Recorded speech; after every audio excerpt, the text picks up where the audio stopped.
What is the file picker? In this video we're going to explore Moodle's file picker and how you can use it.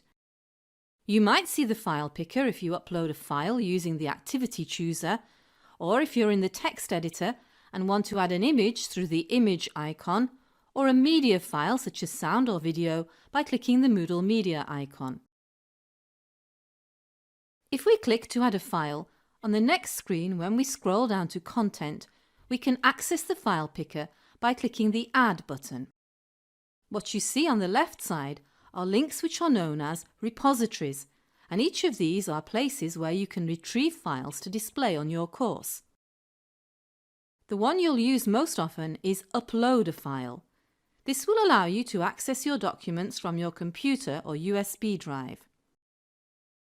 Server files are the other files in other courses which you have access to as a teacher. So for instance, if you're teaching Grade 1 English in one course and you wanted to add a file that you had used in Grade 2 English, a different course, you go to Server Files to locate it. Recent Files shows you the last few files that you've uploaded, and it's context sensitive. This means that Moodle knows if you want to upload an image through the image icon, it will only show you images. If you want to upload a sound file using the media icon, it will only show you media files. Private Files allows you to retrieve files you have previously uploaded in your personal private file space, which we'll look at in a separate video. URL Downloader allows you to add a web link and it will download for you the images on that web page. Other links or repositories will appear according to what your administrator has enabled.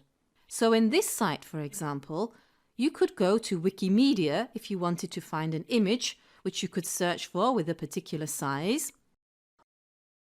You could retrieve files from your Google Drive, Dropbox or Microsoft OneDrive account. The files in the file picker can be displayed in 3 different ways. And if we click Recent Files, you can see how this works. If you look at the far right, files are displayed like a tree. The middle button displays them with details of their size, type, when they were last modified, and the third button shows them as icons displaying what type of file they are.